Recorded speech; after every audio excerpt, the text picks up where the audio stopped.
welcome to Inbound After Hours. Today we have a podcast on inbound planning for 2018.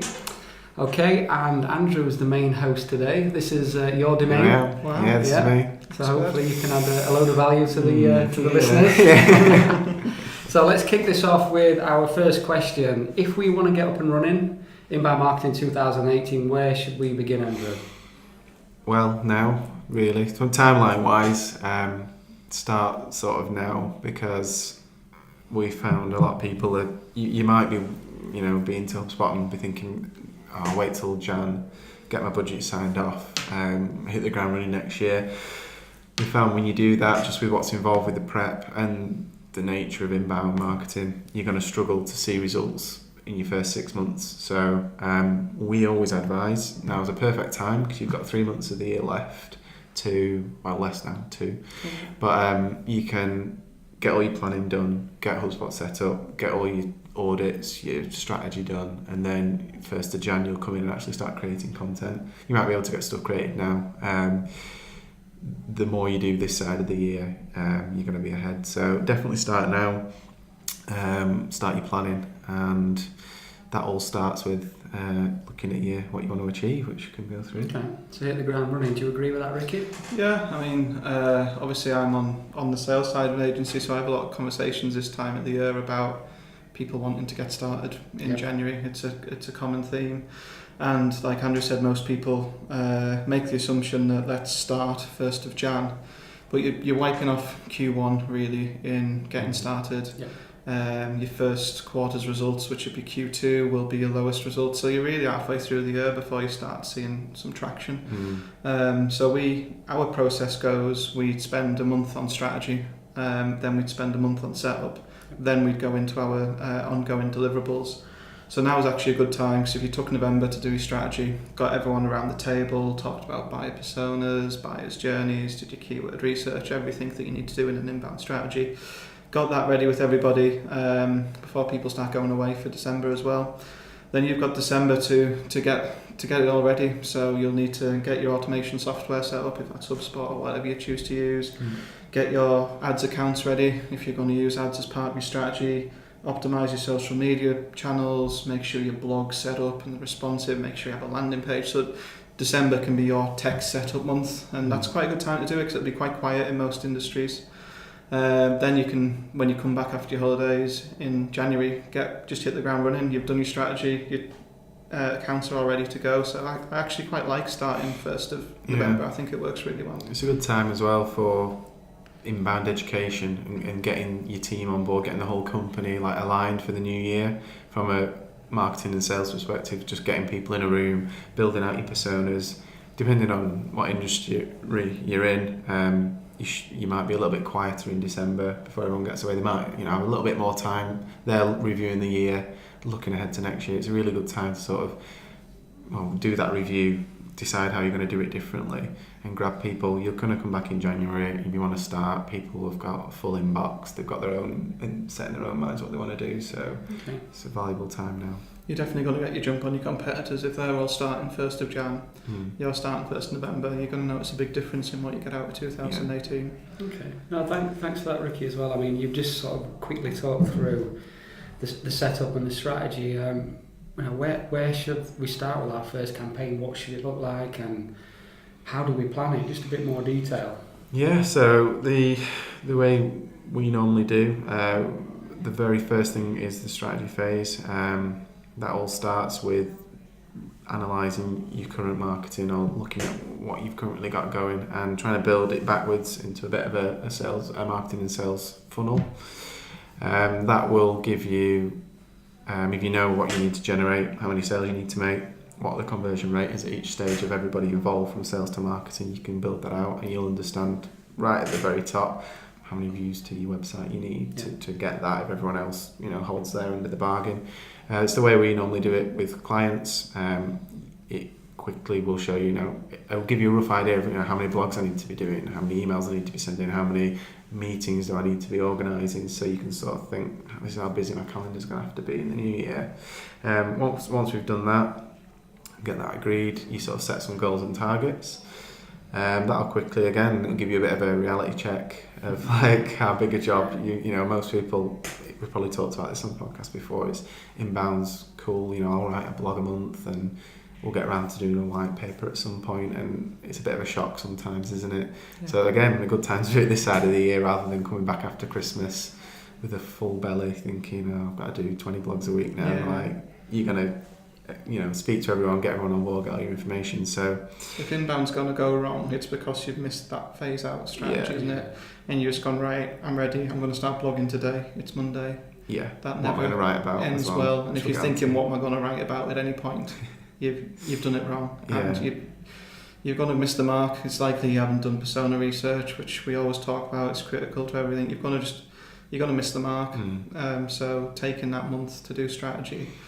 I know people have bosses and they don't like to hear that, but the reality is it saves money down the long run. It gets you the results down the long run. So you're going to have to carve that time out. So once we've got those sort of top high-level goals set and agreed, we would, it's the same for in-house as it would be us, you know, we go into a business, but if you're in-house, you can do this yourself. Just start thinking about your personas and who you're trying to target. Of the 50 people your boss thinks you sell to, you know, pick 3, which is pretty difficult sometimes. We've got some good templates, which you can download. Just keep it simple at first. You can write reams and reams about these people, and you should know them quite well if you're in-house, hopefully. Shouldn't take you know, you can get your first drafts done, and then what you want to do is speak to people and disprove what your assumptions are in that persona draft. So put something together. You'll be speaking to them at quite a quiet time period as well. Yeah, that's something I've never thought about. But it's if you're doing persona research in November and December, they're actually probably going to have more time for you. Yeah. So your sales team, your customers, anyone you've got a decent relationship with, your boss, you know, you speak to them, grab them, get your personas done. Then you just build out all your strategy documents. So you've got your buyer's journeys. If you know inbound marketing, that's the next phase. So talking about that person, who they are, on each stage of that buying journey, how they're feeling, what sort of questions, problems and resolutions they're looking for. Once you've got those nailed down and everyone's happy and you think, you know, these are people we really want to speak to, probably pick up the most resonant pain point. Also at the same time do a bit of a content audit, so have a look around your business, see what you've got. You might have a catalogue, you might already have some sort of report that's actually looked really boring, but you could just rejig it in slides and put it out there, and it could be really helpful to people. Do a bit of a content audit, then we map that content audit across the buyer's journey, so you'd quickly spot gaps. Then depending whether you've got tons of content with gaps or none at all, if you've got tons with gaps, that's good because you can just fill in the gaps and it's quite easy and you know that you're doing the right thing the first time. If you've got absolutely nothing, I'd probably say have another look, because you probably do have a pricing guide. Might be in the sales side, might be testimonials, case studies, things people it might be tend something to do on a web page that you just need to put into a PDF. Everyone should have a pricing guide, a price list, or a catalogue of some form, or some sort of terms document. Yeah. Everyone's got that, create that. If you haven't got that, create it. And then you can do it 2 ways. You could start at the awareness stage. You're going to bring in more people, but with a potential, you know, they may be unqualified and it'll take a while. So depending again on the database size you've actually got, you could go that way, build that, and then try and nurture them. Or you could work from decision back and just create very valuable things for the people that you know are sort of already there, just depending on what your database looks like to start with. Ideally though, you want to, your first 3 campaigns, if you have nothing, would be make sure you've got one thing at each stage very quickly. Okay. So one awareness, one consideration, one decision, piece of content. As a bare minimum to get you up and running. Then once you've got 1 or 2 decision things, you know, really, unless you really need more to help with the sales process, I'd just focus on awareness and consideration really. Blog wise, awareness, and you know, it should go like that. Purely because there's more people at the awareness stage with problems that you can answer quickly. And when you've got one comparison, if it's against your biggest competitor, that should serve all those people eventually when they're ready to talk about it. So where we're up to now, so we've got the guides. Once you know what your guide is, this has changed quite recently, but you've got to start thinking about how you're going to get people to that guide. You're going to, if you've got HubSpot or a tool, you're going to build your landing pages and all your bits around that. But from a content strategy perspective, you're going to think about, within that guide, what are all the themes, what are all the small topics that relate to that one big pillar theme. You want to map that out. The way we do it is a bit of a mind map. So it would go, if we're talking about HubSpot, for example, we might have something about pricing, something about features, something about integrations, all the different things that relate. And then we just a brain dump of all the tiny little topics around that. And you create this huge map. And then they are kind of blog titles. You've got to do your keyword research, expand those out into questions that you can answer. And look at your keyword strategy, build that in. Now we're looking at, we're starting doing pillar content pages, so slight change. It's probably one for another podcast, but it's a landing page times a million. You sort of, everything ties back on the same anchor link, and you're just trying to rank for things by topic and theme rather than individual keyword, although still do that as well. I'm rushing through this a little bit for the sake of the podcast, but once you've agreed your blog titles, and that's all tying back to that same piece that everyone's happy to produce, you're onto a winner really. And as long as you're writing it in a way that is good and connected, and you're leading people down that route, you're going to hit your goals because you're only going to be targeting the right sorts of people. We use like a sort of a fancy sort of planning hub. We sort of map everything out. We have a centralised document. I'd suggest creating something similar. Map out your titles by keyword, by your journey stage, persona, theme, and brief, and map it all out. And then you're good to go, really. Obviously, writing blogs is another thing, but once you've got all that ready, you just got to build it and start writing. Start delivering. Yeah, so it's good, Andrew. I can imagine some of these listeners, that can probably overwhelm them a little bit. We understand it. We're 100% on board. It's not. If someone's new to this, I mean, you mentioned it. What we've done is build a series of templates what people can download free of charge. Yeah. So what's involved in that template pack then? We have the personas, the buyer's journeys. Yeah, so you've got your personas, your buyer's journey templates, you've got a workflow template. Yeah. So you can map out a simple 8 flow in there, and that's quite handy to get up and running. We've got the sales and marketing funnel. Yeah, you mentioned you can fill that out, you do your own calculations, but you can just add that all in. What else is on there? Oh, the content audit. Content audit is very simple. You list what you've got and you just add it to what stage of the buyer's journey. We've got that in there. Those are the 5, yeah. If you can do those 5, you're in a pretty good place from a strategy perspective. There's obviously other things involved like keyword research and stuff like that, but if you can do those 5 things from a content perspective, you've probably got most things you need to deliver a decent inbound marketing strategy. And with the rushed explanation of that, the planning phase, really, I think start small, to be honest. If you're new to this, don't try and blog every day, or if you can't blog every week, don't rush it. I think what you need to do is, all this is great, planning, create this big plan. You might be the one marketer who's really on board with this, but you need to get buy-in, resource, you need all the help you can get. So if you need to start small, do that. Focus on getting your guide done, focus on setting it up in HubSpot correctly, connect your social media, and then just figure out how much blogging you can realistically do. You as a marketer might only be able to do one a week yourself. You might be busy with other stuff. If you can get help from other people to plan out topics and answers, or bullet point, record audio notes with answers to questions that you have, that might just speed up your process. Start slow and try and build up, rather than trying to hit the ground running 1st of Jan, 3 blogs a week, and then after 2 weeks you've only done 1 and you're disheartened. I'd try for 1 a week. I think that's the bare minimum, really, and then try and work your way up. And you might get to 2 a week and find that's bringing in plenty of leads for you. So don't try and bite off more than you can chew in your first campaign. I think a realistic sort of looking set of deliverables, maybe we can put this in the podcast notes, is have a major content focus per quarter. So an ebook, an infographic, a checklist, a comparison guide, whatever it is, a major content piece a quarter. Then tie in 12 blogs to that, so a blog a week over that 12-month period. And then the others will vary, but I'd say a minimum a social share every day per channel that you choose to go on, and a segmented targeted email a month. If you can get your email automation going, obviously that's going to help you, and you can get your roundup of your blogs going out monthly using something like HubSpot or another tool, and your automation email going on in the background. Those are going to help you out. And build some SEO into there as well. You've really got to be doing some outreach every month. So again, set yourself a realistic target, maybe 20 a month reaching out to try and get links back in.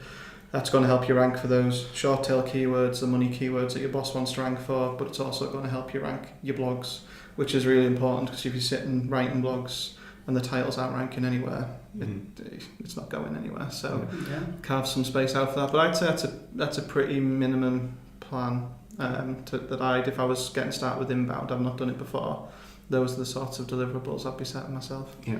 That's great. That's something you mentioned there, Ricky, people don't do. It's the outreach. 100%. So 20 links a month, if you can outreach, could be a guest blog, for an example. I mean, what's our conversion rate on that? We look at 1 to 2 links back from 20 outreach. I'd say so, yeah. I think if you've never done outreach, I think that's probably quite a hard target. Yeah. I think if you get 1 link in a month that's good quality, that's good relevancy, it's going to do you wonders. So try that. Obviously just track how you get on, and again, it's a bit like pipelining from a sales perspective. So if you start 1st of Jan instead of 1st of November, you've done your 2 months strategy and setup, you start your outreach, you might not get a link until May, June. And again, those links take time to index and give you benefit, so it might be middle of the year. So those 2 months that you shave off here is going to help with that. But set yourself a realistic goal, reach out to 20 people a month. By month 3, you'll probably build yourself a good pipeline and you'll start getting regular links in. Okay. But don't forget that in the strategy, and most people do. They do, yeah. That's why I brought it up. So, okay, Definitely. great. That's a good point. So, how should we plan out the first year, and what should people expect over 2018? So we're starting now. How do we plan it? I think people are probably more familiar with things like PPC, where they expect to switch it on and get leads.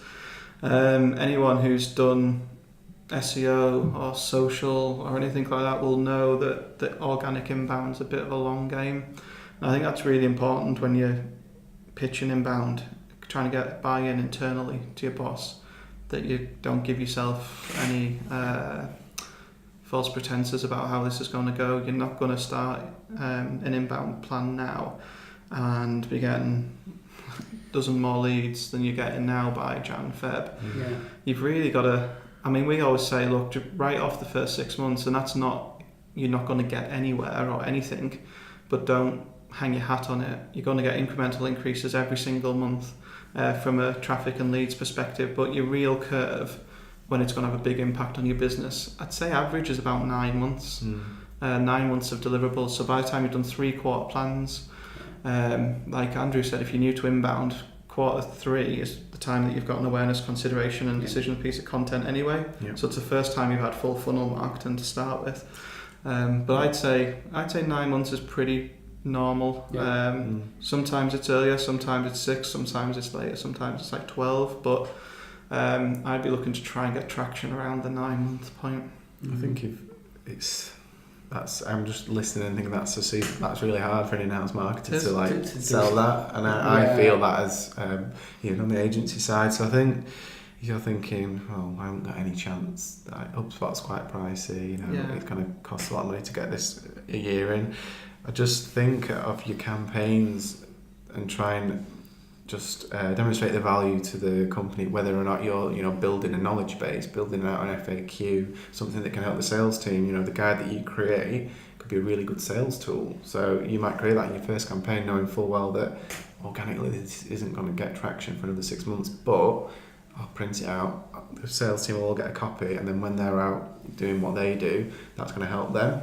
If you can add even just a little bit of outside value, which if it's true inbound, it is going to help everyone, and you can get it out there, you can put stuff on the site, show off and get your social following up. The leads might not be there, but as long as the activity's there and people who are needing to sign it off can see that you're doing something really positive in maybe in an industry that doesn't have anything like that, it can really help. So don't be, whilst there's all this work and all this planning, don't be tempted to sort of lock yourself away in a cupboard and just get your head down so you can get all these blogs done because you know it's going to work in 6 months' time. I would really have an eye on the other people in the business, even if you're just involving them regularly in catch-ups and persona updates and asking them questions about their problems or what the customers have asked them that week. People think, oh, there's something going on here, and then 6 months will pass in no time, rather than you just being sat there doing your ebooks. People, you just have to have that eye on the business, I think, which really helps you get through that first year. I think when you're trying to pitch it into a boss, you've got to meet him at his level. He's probably actually had a lead generation problem ever since he started his business. Most businesses have struggled to get enough leads to meet the goals of the business owner, so he's had that problem all the time, and the way to address it is, we can solve this for you. It's not an overnight fix. Most business owners are in it for the long term anyway, so they're up for that. And try and pick an analogy that works for them. I like to do that. So if you're an estate agency, just say, hey, we can keep renting, putting our money into PPC, putting the dollar in, getting X dollars out. We can do that forever, but realistically, we're never going to increase without spending more. And your ROI is going to stay the same. And if you're comfortable with that, that's like renting. Or you can buy, you can start investing now. We can pay off the mortgage, blah, blah, blah. Do it that way, and over time that's a lot better for you financially than constantly renting. So try and find an analogy that'll work for them. There's loads if you're in manufacturing or whatever, but that's the way I look at it. This is a long-term investment. This is going to benefit the company not just from a leads and marketing perspective. It's going to make you thought leaders. It's going to enhance your brand. It's going to enhance the value of your company, because ultimately you've got this organic tap that can't be switched off like PPC can be. So I think you've just got to meet them where they're at and meet them on their level. I think that's quite important. But if you can do that, most owners are up for that. They're not all unreasonable. You've got to be honest, because if you're not, you're gonna hang yourself. You're gonna end up being out of a job in 6 months, because you hopefully not hopefully, but you're probably coming into this as an idea because the other stuff isn't working. So as long as you can clearly paint that picture of what hasn't worked, then say, there isn't another option now. This is the way. This is what we need to be doing. And if you can show that you're absolutely motivated by this and you're really on board with it, the owner should like that. And think, oh, okay, run with it. You're being energized by this. So there's probably 1 in 100 I speak to that just don't get it. And if your boss is one of them, then best of luck. That's a hard slog. But most of them, when you spell out how inbound works, everyone gets it. You say, when you last bought your car, what did you do? Walk in the sales room and ask them what the best mile per gallon car is, or did you go online and Google it and find out yourself? If you start talking through scenarios, they know how this works. They'll use the internet in this way themselves. Again, it's meeting them where they're at. Definitely. We call it hold your nerve. So sometimes you might get to that 6 months and these leads kick in. Some will be right on the brink of the 9 months and hold your nerve, guys, and suddenly everything starts working. So it's all about, we be honest with our clients, even in the early pitch. Definitely, so you have to be. This could take a year. Just be honest. If we lose a deal, we lose a deal. At least we've been honest. It's saying for the listeners, be honest with your boss. Definitely, that's a good point, because you're going to come to hold your nerve crossroads in inbound with anybody. A couple of ways you can help is by trying to get explaining the process and securing some PPC budget for those early months. Obviously that has other benefits, like you can test out your landing pages, you can test out your workflows. If you can get some paid budget, you could kind of try and level out those leads. It's not my favourite strategy. I like the true inbound way and just people being bought in. But if you have particular business objectives you need to hit in those first 6 months, just say, hey, I can't guarantee this is going to do it, so why don't we try fill in the void a little bit with some social ads or something like that that's more immediate. Okay, you hit a good point then about as soon as you stop PPC, that's it, no more leads, just totally gone. Finishes. I mean, the listeners, they know that they can actually back this up with a bit of PPC in the early days, and you can slowly tailor that off to support that. More organic leads come in, so there's another option. It's the opposite way to inbound, because if you look, HubSpot's got a lot of case studies on it. We're seeing it ourselves now, because we're about 6 years into our blogging journey, but most of HubSpot's leads and visitors come from sorry, put me off. Historic blogs, so blogs that are 3-4 years old. So that's the opposite to PPC. What you've invested in now is going to be paying you dividends in 5 years. Yeah. Did you see that, Ricky? The new soundboards. Just I know, yeah, I did. It caught me on my eye. I didn't even notice. I thought it was going to. I'm well away, mate. I thought it was going to clog Mark on the back of the head. Yeah, good job. That's not heavy. Yeah, that's why I was laughing. Bit of excitement on the podcast. Shoddy workmanship. Yeah. We won't put that up. Yeah. We're not looking at you, Mark. Let's talk about, where can it go wrong? Why doesn't it work for some people? We know inbound works, but some people it doesn't. What are they doing wrong? I know. Go on. Go on. I don't know. Yeah, been there, done that. So we'll just talk about holding your nerve. Yourself, the client, your boss, your peers, whatever it is. If you don't hold your nerve, not only are you probably going to stop too soon, but if you start changing tact 2 months in, 3 months in, even 4, it's depressing to say the least, because you can't just keep the cadence going with content. If you change the topic you're talking about, you start from square one. Exactly. Your keywords are different, your tone's different, whatever it is you change. So 2 months into a campaign, if your boss says, let's not do that, let's just forget that ebook, it's all well and good, we need to send out this offer book or whatever it is, just try your best to carry on doing that. Try and do that as well, because we found it's you sort of, in the nicest possible way, you chuck out everything you've done. You're going to learn from putting it together, and you're going to know the tool and inbound a bit better, but results wise, unfortunately, that 6 months is sort of pretty protected, and as soon as you change, you go back to square one. So please don't change. Yes, you know that through experience. Definitely, 100%. Yeah. We've had clients sort of change the product. Yeah. I mean, that's it. It depending on what industry you're in can be tricky, because if you're in a startup environment, or you've got, I mean, a lot of this stuff, even if you've got an existing company but you're bringing in a new product, inbound can be quite attractive. You've got to be very careful in what you're doing, and stick to something that may be resistant to even the product changing. If you're talking about a very top level problem, you can still bring in people to your database that you can help, rather than being so specific on a certain feature, for example. So I'd say that's somewhere you can go wrong. That boils back to strategy, doesn't it, as well? If you're changing 2 months in, your strategy was wrong at the start. And it wasn't really agreed. Yeah. People might say that sounds good at the time, but if they're changing 2 months in, it obviously wasn't, and they weren't that confident in it. So it has to just be reminded that, get them to sign something if you can. I know you can't. This is who we are. This is why we're unique. This is our niche.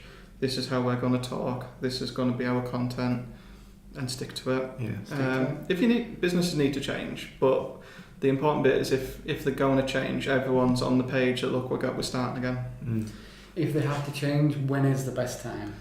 I'd say once your account's mature, like you're 2 or 3 years into it, you've got some scope for change, because you're still going to get the results in that your marketing's been doing. Something. So if you want to add on a new product or something like that, do it when your account's a bit more stable. That point about changing is only painful when there isn't anything already going on. Yeah. And you've got stuff coming in anyway, and you might be into your 7th campaign. If you want to scrap that halfway through, you've still got that to back you up. The other thing is just starting too quickly. I know we just talked about starting now. Let's just say, forget that, Digital 22. I'm going to start in January. I'm not really going to. I know my persona's in my head, and I know 10 things they need to know, and I'm just going to write this blog and get it out there. I've never seen that work personally, unless I just don't think you're going to hit the nail on the head there. You're not going to get the buy-in. So don't rush into it. Don't just have a crack at it. Just take the time to plan. It protects you as a marketer. You can get people to buy in and sign off quickly. Don't, you're 6 weeks into writing blogs off the top of your head, and your boss is like, what are you doing? If you've got all these your strategy documents, you've had your meetings, you've got everyone to buy in and raise their objections at the time, and work through those before you even touch putting anything on the website, you can go, well, look, we had all those meetings and you agreed that this is the right thing to do. So protect yourself completely and get that done, and take that extra couple of months. Rushing and changing, 2 very bad things.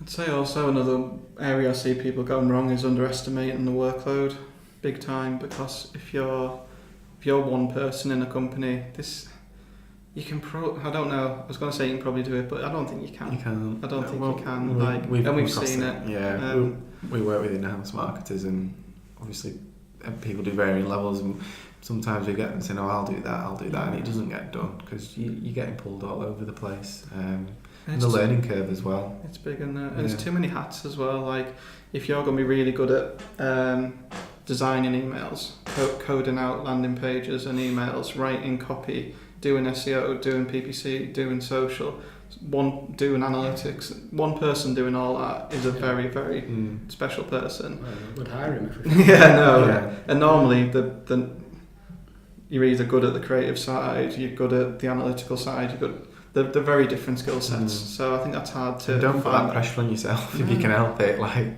no one wants that unless you're stuck. You know, you can get help with content. Just get people to buy in and help whatever way they can. If you can outsource stuff, great. If you can't, don't take it all on at once. You know, don't do that PPC at the start. If you can't manage it, you're just going to chuck your money down the drain. There's the bare minimum, which you're probably going to have to work your way through the HubSpot Academy and learn, or whatever it is. But don't bite off more than you can chew, because you won't get it done. Real good. Key takeaways there, guys. We've got a couple of minutes left. We want to do a separate podcast on this, but let's just have a little discussion about GDPR, and obviously this will be hitting us next year. How can guys prepare for this? So I guess without going too much into GDPR, because it's a huge subject, I guess with the theme of this, I'd just say it gives you even more emphasis that now's a good time to start, because that's coming in May, and you need to be ready, because come May, quite a few avenues are going to, and doors are going to shut on you. So if your boss is currently making you buy data lists, making people cold call, sending out unsolicited mail, all these sort of things, Take people off LinkedIn, scraping all these LinkedIn emails and all this sort of stuff. If you're doing all this now, then those doors are going to close on you, and you're going to face options in May of either shut all my lead sources or run illegal activities and be fined. Is it 20% of your revenue or something insane like that? So I'd say that gives you more reason to do this now. If you started inbound now, did your 2 months this side of the year, then started your campaigns in Jan, by May you'll be 5 months in, you'll be on the edge of that starting to happen and work for you. So I'd say it's a good reason to do it. Inbound's on the right side of GDPR. Like people are opting in. You can prove also. I think the big thing is actually having an exportable list of how I've got in touch with these people and what they've done on my site and how I've actually used their data. You may well have brought them in the right way, but if you can't prove it, if you don't have a tool with visibility like HubSpot, you're going to be in the same position as someone that's got them nefariously or whatever. No, exactly. So I'd say it's just a good time for a push. If you have to come and sell it into your boss, show him what GDPR is all about, and those avenues are going to close. So if we don't start bringing leads into us in an opted-in fashion, then we've got some big choices to face. So I'd rather be on this side of the GDPR battle. We've got some issues with it in terms of an inbound industry. We've got to figure out how to get active consent, and we've got to figure out how to do these things. But in reality, they're very easy fixes compared to I'm a call center company, I'm a scraper company, I'm a data company. They've got some huge battles to face. I'd rather be on this side of the GDPR fence, for sure. Great, so key takeaways is start now. We've got 100%. A full template pack which is free on digital22.com. If you listen on the podcast, download that. If you want to speak to these guys as well, just give them a ring or reach out on Twitter and they'll help you. Simple as that. Definitely. Okay, thank you very much. Enjoyed that. That was good stuff. And we'll put the rest in the show notes, links to the templates. We've got a GDPR blog. Got a guide on that. Got a guide on that, and anything else we can think of we'll put in the show notes, which will help you guys out. Thanks again for listening and watching, and we'll see you soon. Thanks guys, thank you. Bye.